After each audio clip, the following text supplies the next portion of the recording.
The startup world is built on stories of triumph, long nights that turn into breakthroughs, sacrifice that transforms into success, pressure that sharpens greatness. These stories are not false, but they are incomplete. Beneath the surface of innovation and ambition lies a quieter, less celebrated reality. One that books, founder memoirs, and private conversations reveal only reluctantly. The dark side of startups is not failure. It is endurance without recovery. Burnout rarely arrives dramatically. It creeps in disguised as commitment. At first, it looks like dedication, working late, skipping rest, postponing life, just for now. The startup culture rewards this behavior. Hustle is praised. Exhaustion is normalized. Stress is reframed as a badge of honor. But the literature is clear. What begins as passion slowly mutates into depletion when boundaries never arrive. One of the most dangerous myths in startup culture is that stress is temporary, that once product-market fit is found, or funding is secured, or growth stabilizes, relief will follow. Books that track founders over years show the opposite. Stress changes shape, but it does not disappear. Early stress comes from uncertainty. Later stress comes from responsibility. Employees, investors, customers. The weight grows heavier, not lighter. Founders are particularly vulnerable because startups collapse personal identity into professional identity. The company becomes the self. Success feels existential. Failure feels personal. When this fusion occurs, mental health becomes fragile. Any setback threatens not just the business, but the founder's sense of worth. The literature shows that founders who struggle most are not those who care too little, but those who care without separation. Another insight emerges around isolation. Startups are surrounded by people, yet founders often feel alone. They cannot fully share fears with teams without destabilizing morale. They cannot fully share doubts with investors without risking confidence. They cannot fully share exhaustion with family who do not understand the stakes. This isolation intensifies stress, turning problems inward rather than outward. Employees are not immune. Early-stage teams often absorb the founder's urgency. Long hours become cultural norms. Unclear boundaries blur work and life. The books emphasize that burnout spreads socially. When exhaustion is modeled from the top, it becomes permissioned behavior below. Startups rarely burn out individuals, they burn out systems. Another overlooked factor is the ambiguity of progress. In large companies, effort and reward are loosely correlated. In startups, effort feels infinite and outcomes uncertain. People work intensely without clear signals that they are winning. This ambiguity erodes motivation. Chronic stress thrives in environments where effort is high and feedback is unclear. The human nervous system is not designed for prolonged uncertainty. The startup narrative also discourages vulnerability. Admitting mental strain feels like weakness. Founders fear being perceived as unstable. Employees fear being seen as uncommitted. Books that address mental health in startups highlight this silence as the most dangerous element. Problems ignored do not disappear, they compound.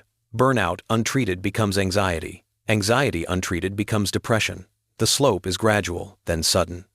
Another recurring theme is distorted time perception. Startups operate in sprints that never end. Everything is urgent. Everything is now. Rest is deferred until milestones that keep moving. The literature notes that humans can tolerate intensity, but not endless intensity. Recovery is not optional. It is biological. Without it, performance degrades quietly before collapsing visibly. Physical health often deteriorates alongside mental health.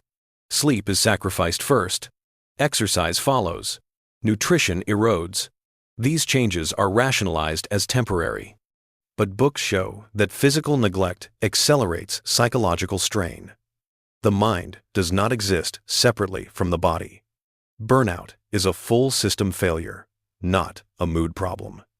Another painful insight concerns success itself. Many founders assume that reaching external milestones will restore balance, exit, acquisition, IPO. Yet post-exit depression is a documented phenomenon. When identity has been consumed by the company, success creates emptiness rather than relief. The goal disappears, but the habits of overextension remain. Without a life beyond the startup, victory feels hollow. The startup ecosystem unintentionally reinforces these patterns. Media celebrates extremes. Stories of collapse receive less attention than stories of growth. The result is survivorship bias. Founders compare themselves to outliers and assume suffering is required. Books challenge this assumption directly. Suffering is common, but it is not a prerequisite for impact. Another insight emerges around control. Startups promise autonomy, yet founders often feel less control than ever. Market forces, investor expectations, and competition dictate pace.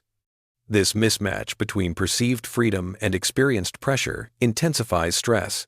The literature shows that regaining a sense of agency, choosing pace, setting limits, redefining success is critical for mental resilience. As awareness grows, some startups begin to confront these realities. They experiment with healthier cultures, sustainable pacing, psychological safety, but the shift is slow. Deeply ingrained narratives resist change. The books emphasize that mental health in startups is not an HR initiative, it is a leadership responsibility. Founders set the emotional ceiling. Teams rise or break beneath it. And this is where the story begins to narrow. Because once founders and teams acknowledge that burnout is not a personal failure but a predictable outcome of unchecked intensity, the question changes. It is no longer, how much can we endure, but what must change for this to be sustainable? It is at this point, where ambition confronts human limits, that the startup journey enters its most honest phase, demanding not less commitment, but wiser commitment. As the myth of endless hustle begins to crack and a more durable definition of success starts to emerge, slowly and uncomfortably, like a muscle, learning the difference between strain that builds strength and strain that causes injury. And this is where the conversation around startups, burnout, and mental health finally becomes honest, because survival alone is no longer enough. In the second half of this story, founders and teams are forced to confront a reality that hustle culture avoids. Human limits are not negotiable. They can be ignored, delayed, rationalized, but never eliminated. Books that follow founders who burned out and returned stronger show a consistent turning point, not collapse, but recognition. The moment someone admits, quietly or out loud, that the way they are working is no longer sustainable. One of the first shifts that occurs after this recognition is a redefinition of discipline. In unhealthy startup cultures, discipline means pushing harder. In healthy ones, discipline means stopping sooner. Setting boundaries, ending meetings on time, taking rest seriously even when nothing is finished. This feels counterintuitive in environments built on urgency. But the literature is unequivocal. Recovery is not the opposite of ambition.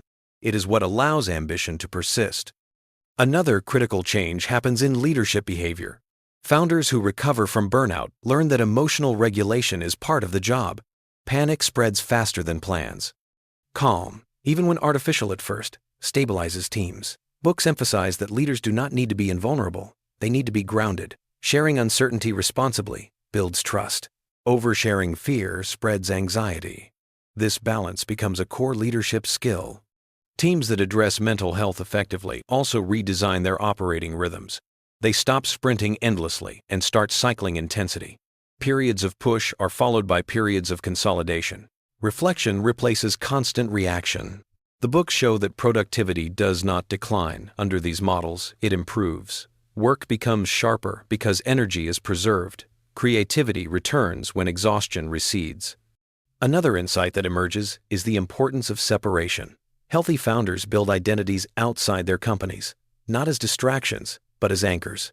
Relationships, physical activity, creative outlets, these are not luxuries, they are stabilizers. Founders who survive long-term do not pour everything into the startup. They distribute meaning across life. When setbacks come, they fall onto a wider foundation. Mental health also becomes operationalized rather than individualized. Startups that mature build systems that reduce chronic stress, clear priorities, realistic timelines, defined roles. Psychological safety in meetings. The book stressed that burnout is rarely solved by meditation apps alone. It is solved by better design.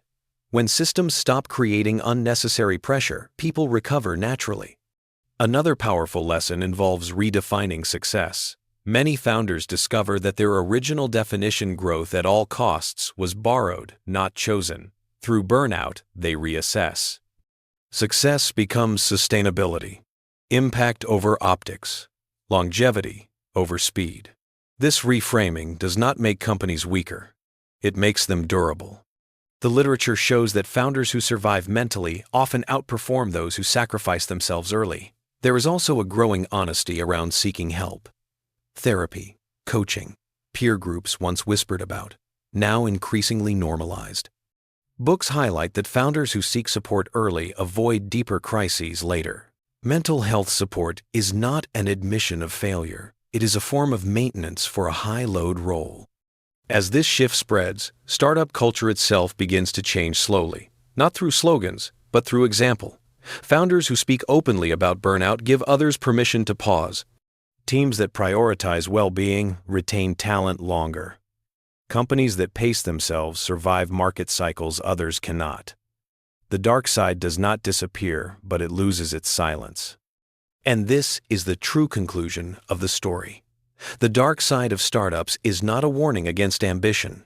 It is a warning against denial. Burnout, stress, and mental health challenges are not signs that something is wrong with you. They are signals that something in the system needs to change. Startups that listen to these signals evolve. Those that ignore them repeat the same cycle with new people. If this reflection resonated with you, pause and ask yourself one question. What part of your current workload is costing you more than it gives back? That answer is not weakness, it is intelligence. Share that insight.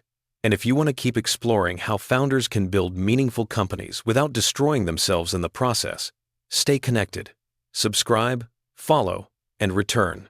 Because the most powerful startups are not built by burning out, but by learning how to endure.